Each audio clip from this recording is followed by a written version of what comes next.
Welcome back to the attachment class, and I am extremely honored that one of my colleagues is going to be joining, as he has a specialty in working with folks with attachment issues and bringing them in a fuller relationship with the gospel and with attachment to Jesus and then attachment to each other.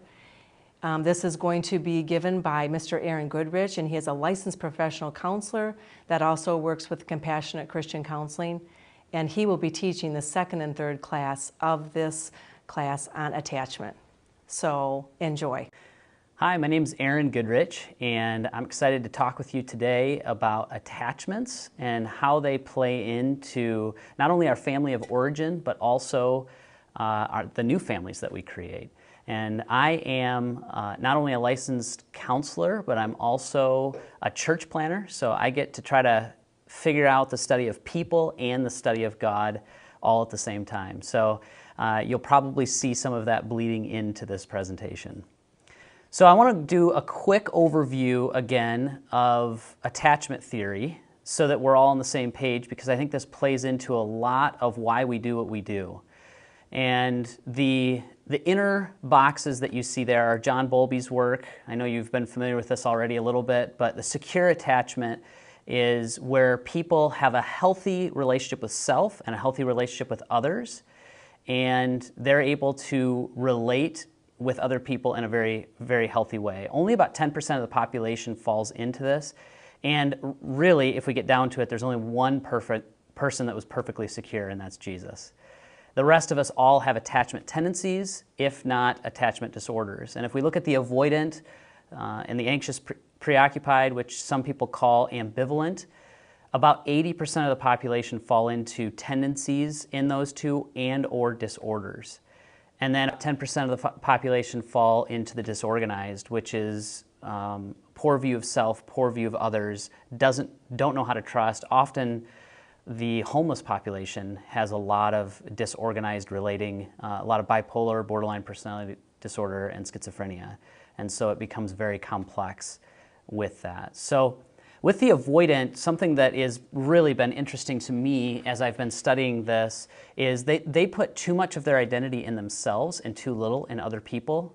And I like to look at the story of the prodigal son as it relates to this, that the younger brother put too much of his identity in himself, too little of his identity in others. You can see it by him saying, "Dad, I essentially wish you were dead. I know what I want it now, and I'm out of here." And he ignored community, he ignored everybody, just did his own thing. And his elder brother was the exact opposite, was more anxious, preoccupied, and was low on truth and high on grace, which sounds really awesome, especially in our culture. There's a desire for people to be passive, but in reality, it's a selfish focus on grace. It's me pleasing other people so that other people can like me. And so today, what we're going to focus on is in the book How We Love, they talk about these in a little bit different way. So I wanted to show you the basics of it and then show you how we're going to be looking at it. The avoidant is the avoidant, we call it avoider. The anxious preoccupied is what we call the pleaser, the people pleaser, wanting people to be pleased with them. And then the vacillator vacillates between the two very quickly in order to have power relationally. And so wherever they need to be in order to have power in the relationship. And those are the three primary styles of attachment, and we're going to see how that ties into the biblical story. We see the younger brother in the story being more of a vacillator avoider, and we see the elder brother being more of a pleaser avoider. And what's really interesting about this story is theologians, especially Jewish theologians, think it's a retelling of Jacob and Esau, the story of Jacob and Esau. The younger brother takes the inheritance from the elder brother, goes off to a distant country, eventually comes home. Very similar story, just the difference is the relationship with the father. And both the elder brother and younger brother are looking for the inheritance, and they're missing bonding intimacy with the father. And so we're going to be talking about other parts of the story, but notice the avoider, vacillator, pleaser. Those are the primary we're going to be talking about. The controller victim is in the disorganized part, and the controller is kind of like the vacillator on steroids. It's out of control vacillator, and they start controlling everything. The victim is like the pleaser on steroids, becomes very passive and gets run over by other people. And the avoider can go either way, can either be a controller or a victim. So this summer, I came in contact with poison ivy, and I am highly allergic to poison ivy. And so I may have not even touched it. I can just walk near it and get it. So I ended up getting it on both of my legs, and as I got it on both of my legs, I knew better than to itch it. So I worked really hard not to itch it, because I know if I itch it, it gets way worse. So one night I went to bed, and I was sleeping. I woke up from sleep, horrified to find that I was itching it in my sleep. And I knew what was coming next, that it would become even more of a nuisance. The poison would seep out, and I would be itching. And so I got up and started to do a little bit of dance, trying to keep myself from itching it, and started to look all over the house for anti-itching cream, because I felt like I couldn't even avoid itching this poison ivy. I ended up waking up my wife, which she really loved that, and asking about that, found the cream and put it on, and was still working to resist this. And I tell you this story because poison ivy, I think, is a direct result of the fall, and so are bug bites, all of those things. And we have a tendency to want to itch those. We want to dig into those and get our fingernails in there and just dig at it because it itches so bad. And it gives temporary satisfaction. For a minute, it feels so much like a relief. But eventually, we end up being in a much worse place than we were before. It spreads, it gets worse, and we wished we would have never done that. And as I look at attachments and the temptations of Jesus, I see a ton of correlations, that these are ways that we've been tempted by the enemy to look to ourselves to be God, to find our own solutions, and for a moment it gives satisfaction, but before we even know it, it becomes a part of our hardwiring. It becomes a part of the way that we do relationships, to the point where it causes all kinds of brokenness, not only for us, but also for others. And so as I've investigated these three attachment styles, I'm seeing them very much in line with the three temptations of Jesus, and also with scriptures all throughout the Bible. So, and as it relates to avoidant attachment style, avoiders tend to really struggle with their appetites. And here's why. They avoid their emotions, they put off their emotions in order to try to control things in life. But what happens is they're unable to control their other urges. And so their appetites kind of come out sideways. Notice in Genesis 3, 5, and 6, that it says, so when the woman saw that the tree was good for food, this is appetite. She was hungry for something, and she thought it would satisfy her. And then in Matthew 4, 3 through 4, at the temptation of Jesus, the first temptation, the tempter came to him and said to him, if you are the Son of God, command these stones to become loaves of bread.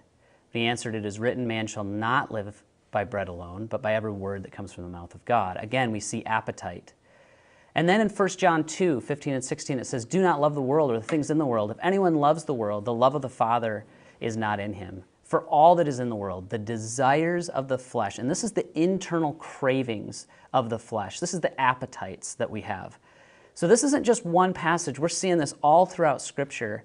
And the avoiders really desire internal comfort and control. They avoid intimacy by looking to activities and addictions. This could be, there's a pendulum on this, it could be just somebody that's a doer. They do stuff all the time, they're always moving, and it could be the extent of it for them. Or it could be people to the extreme of having sexual addictions, heroin addictions, all kinds of different addictions. And what's really interesting is anybody with a full-on attachment disorder has an addiction, and I think that's because we're all meant to be addicted to God's love. That's how He's created us. So notice again in this avoidant attachment style, they passively do not trust other people. They trust self by ignoring feelings, but feed internal needs. So I kind of view it as like a teeter-totter. They ignore their feelings, but then they don't have control over some of their appetites, their impulses. So avoiders grow up feeling very good about self because they were able to care for one or both of their parents. They avoid their own emotions and others until their feelings come out sideways. And as children, they can feel better than others and can be the golden children in their family of origin. In the book, How We Love, they talk a lot more extensively about this. I'm going to read just a little bit from this because I think it helps us understand this avoidant attachment. Avoiders often busy themselves to distract from the uncomfortable emotions. One thing they need to learn to do is learn to not minimize their feelings. Avoiders grow up in families who are unable to attend to their feelings, and as a result, their emotional life is ignored and underdeveloped. Their answer to life is self-sufficiency. When asked how their day was or how things are going, they often say, "Oh, it's fine." Avoiders are the ones who respond to lack of comfort and nurturing by disconnecting. In avoiders' homes, the focus is on the physical tasks of life. Politeness, performance are highly valued. Children should be seen and not heard is the common, if unspoken, household rule. Politeness and performance, again, are highly valued. Recognition is given for achievements, and strong work ethic stands in for deeper connection. Tragically, having fun and enjoying the wonder of childhood are foreign and threatening concepts to these parents. The child may enjoy being physically cared for, but very little bonding occurs. The predominant message is, "You're fine, grow up." Avoiders have learned to comfort themselves in non-relational ways through exercise, food, shopping, work, sports, gambling, alcohol, drugs, to name only a few.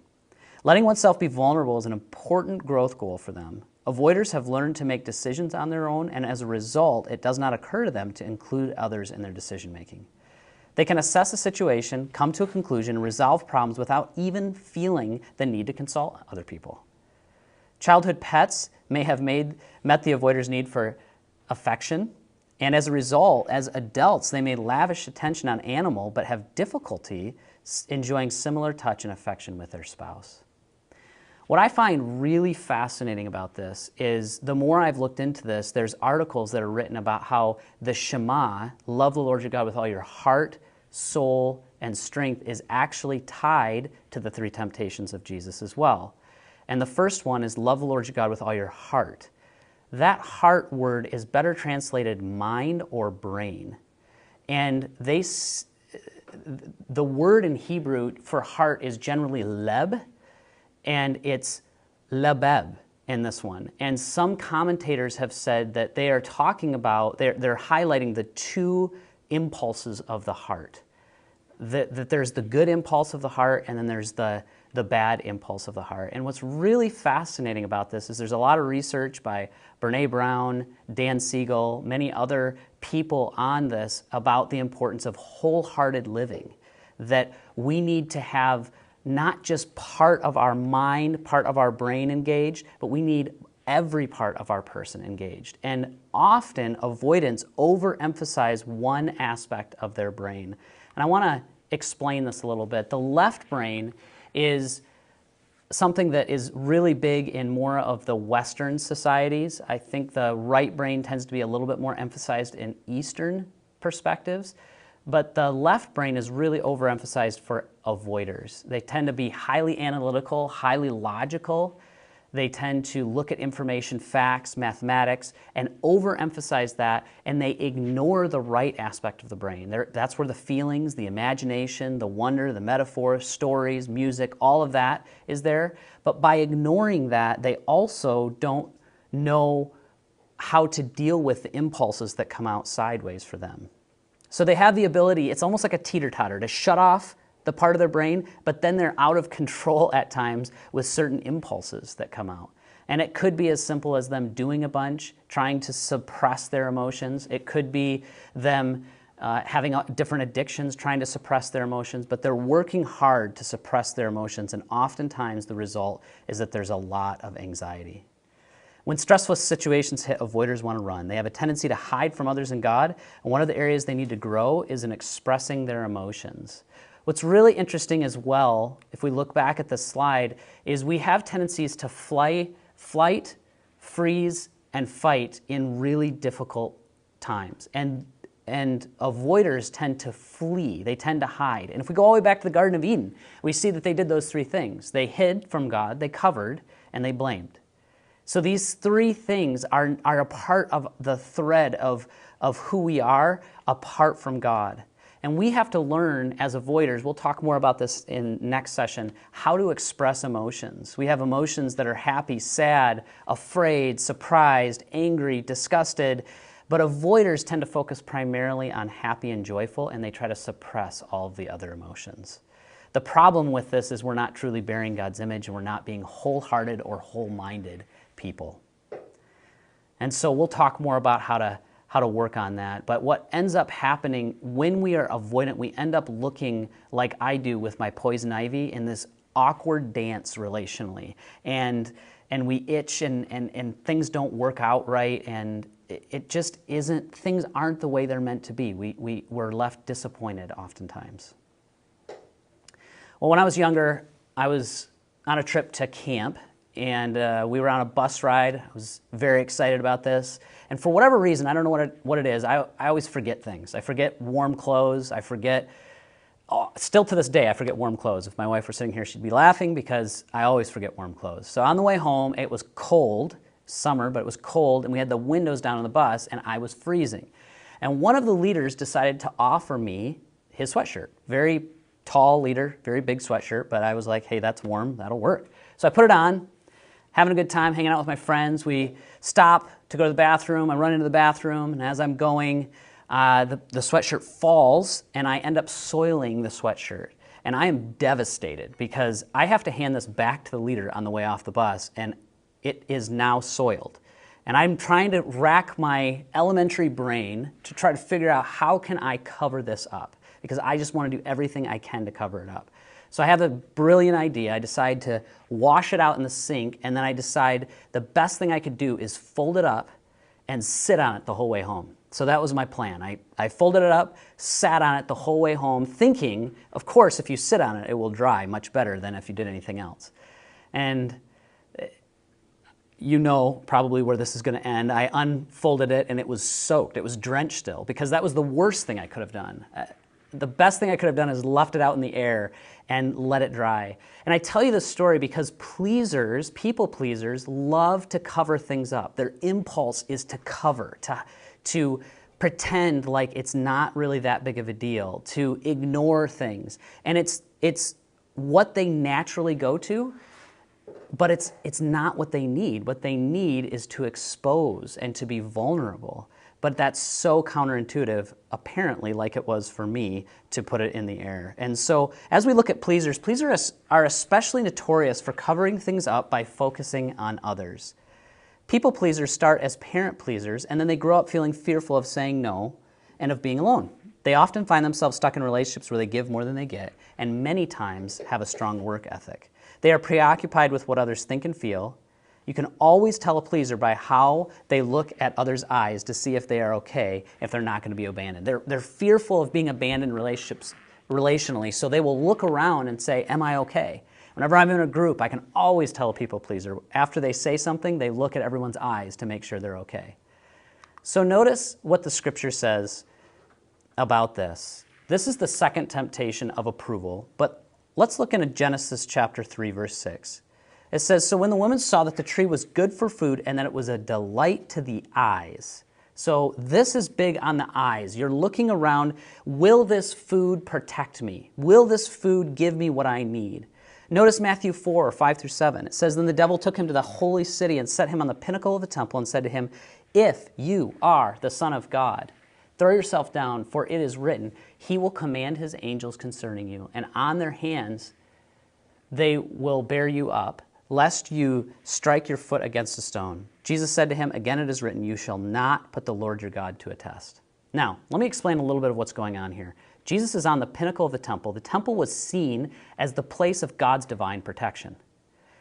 And the enemy is saying, throw yourself off of the temple and prove that God is the one that protects you. It says he will.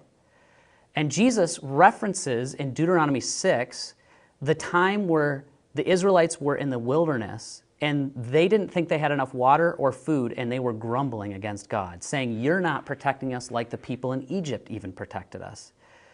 And so Jesus is saying, I don't have to test to see if the Lord is my protector. I already know he's my protector. And then look in 1 John 2, 15 and 16, it's talking about the desires of the eyes. Will you approve of me to make sure I'm okay, that I'm protected relationally? The number one thing for pleasers is they are fearful that they are not going to be protected. So on this sheet that we have, pleaser attachment reduces fear by pleasing others. Highly approval-oriented.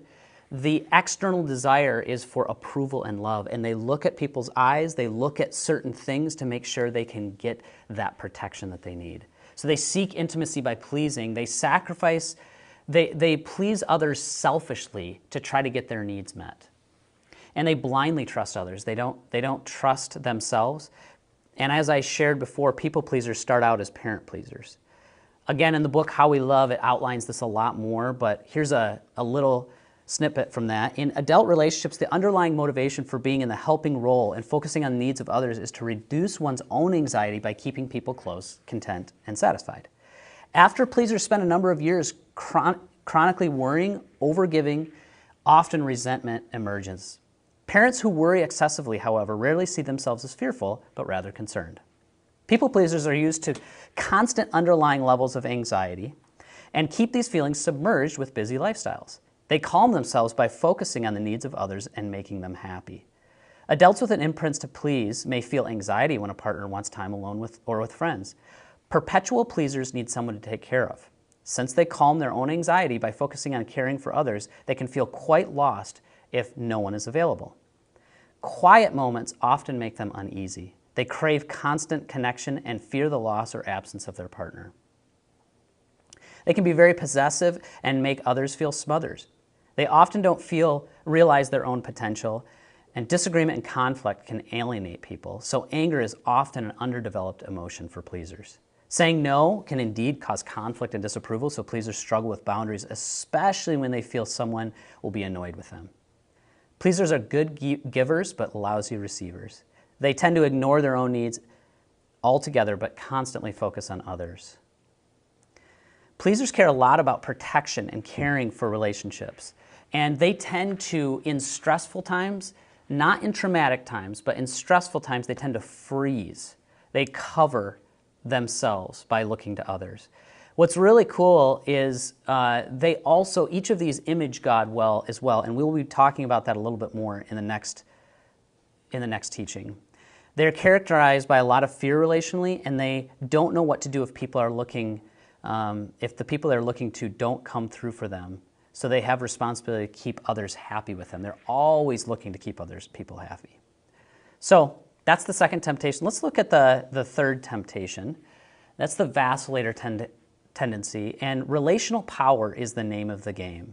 Vacillators grew up with a parent who's sporadically connected, and they're left in a constant state of wanting. They grow up looking for consistent attention, yet they cannot trust others to truly provide it. They want to bond, but then they pull away in fear. Hence vacillating.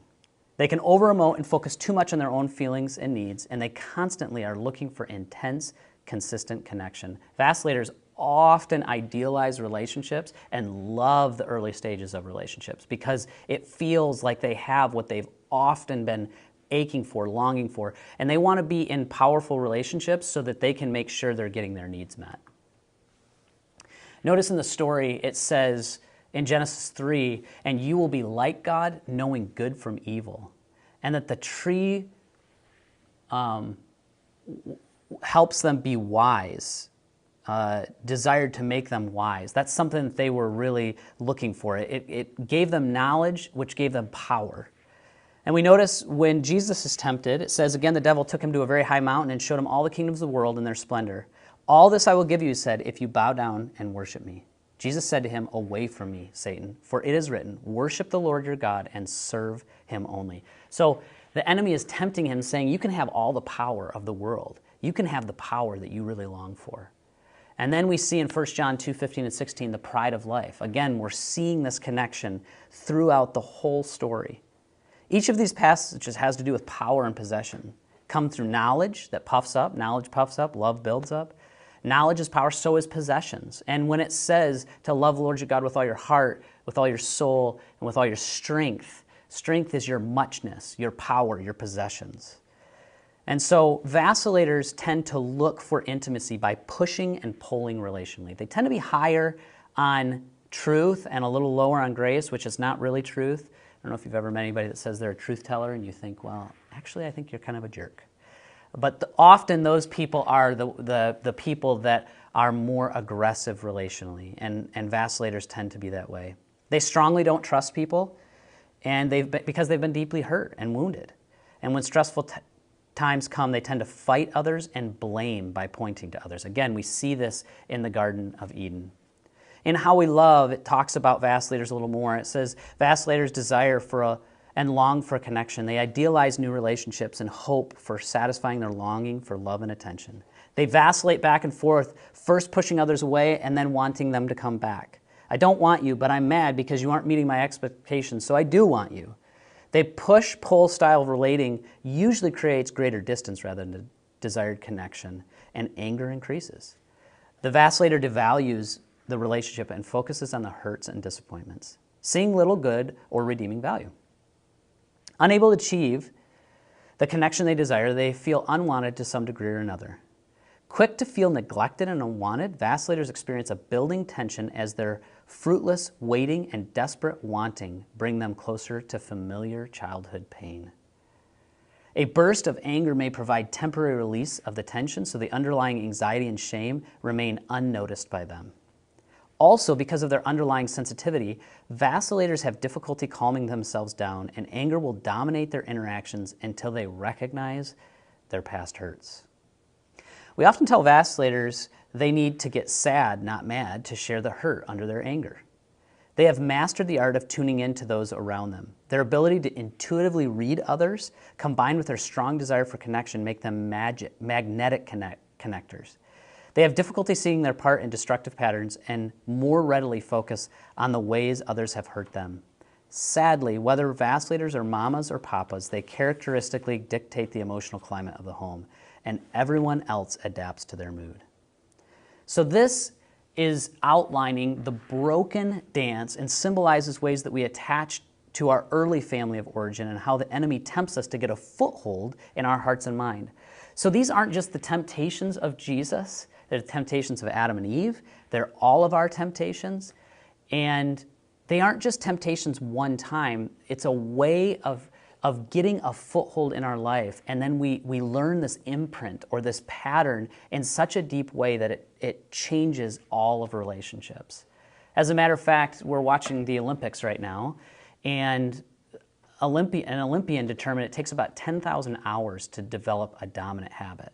And most of our dominant habits come from our family of origin, and I believe that a lot of these attachments, these temptations, end up being dominant habits that the enemy has a foothold into our lives, and God wants to build a new dominant habit. As a matter of fact, next time we're going to talk about how Jesus spent about 10,000 hours or 3 years, three and a half years with the disciples to build a new dominant habit that was all about him. So I look forward to talking more with you about the beautiful family dance as opposed to the broken family dance.